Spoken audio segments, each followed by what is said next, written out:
Mr. Limbrick. Thank you, Acting President. I also watched the 60 Minutes report the other night, and it was frankly shocking, especially after earlier reports when the government said that they were going to clean up the CFMEU and the union, to see shocking footage of a woman being bashed in front of a camera by her health and safety representative, of all people. And the first thing that sprung to my mind is, what happens when the cameras aren't there? How many more of these incidents have been happening on work sites? I mean, who could blame anyone for remaining silent in this sort of situation when you're on a work site where your health and safety rep, if you step out of line, they bash you. You've got organised crime running everywhere. It's just unbelievable that the state has gotten to this point. But I am supporting this motion, and it's very, very rare that you'll see a Libertarian jump up and say the government should be spending more money on something. But in this case, I think it is entirely justified. But I actually think my criticism of Mr. Mulholland's motion is I don't think it goes far enough. I don't think it goes far enough at all, because the real problem here is not the union itself. The union is just a business unit of a larger criminal enterprise, which is organised crime, which is running this state. I've said it before, the government doesn't regulate tobacco in this state, organised crime does. The government doesn't regulate drugs in this state, organised crime does. And the government doesn't appear to be regulating government construction projects, organised crime is. This is just another business unit of these crime gangs. And they have infiltrated these government work sites. They've put in all sorts of criminals.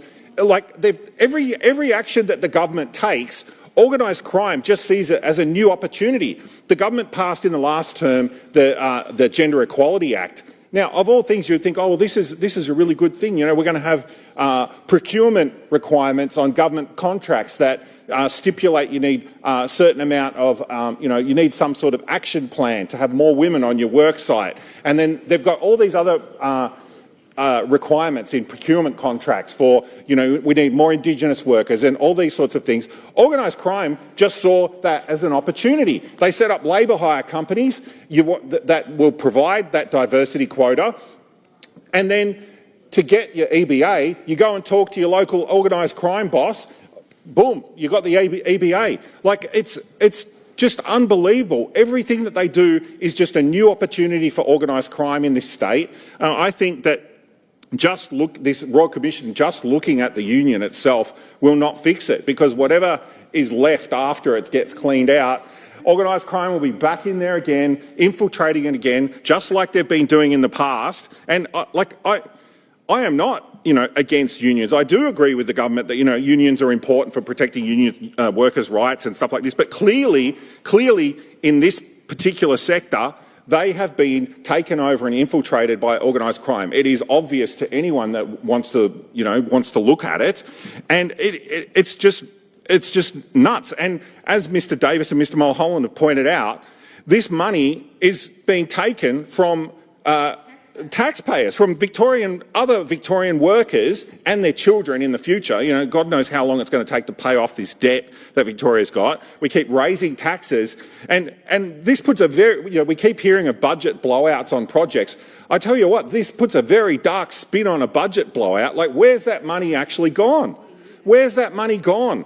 And another thing, these organised crime business units, so drugs, tobacco, vaping, government construction, these are not isolated enterprises. They're integrated with each other. How do you think, think about this. The billions of dollars that is being diverted from federal excise tax, because they don't really collect that much anymore because all the money's going to organised crime for tobacco, that needs to get laundered. Where do you launder $2 or $3 billion a year?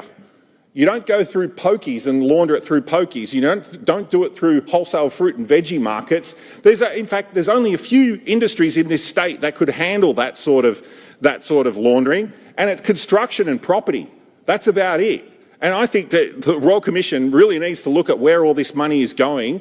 And these foreign assets. We have organised crime being controlled by foreign countries, by people from overseas. It's been reported in the media, but I've heard stories as well. When you get standover tactics, you get handed a mobile phone and it's a phone call from someone overseas telling you what you're meant to do or else. And they don't even need to tell you, they don't even need to make a threat. Everyone knows what happens if you don't do what you're told. Everyone knows what happens if you open your mouth. You'll get bashed, you'll get stood over, you'll get an arson attack, and in some cases you'll get murdered. And that's what's been happening in this state. It is absolutely terrifying. And this money, a lot of it is going overseas. Where's it going?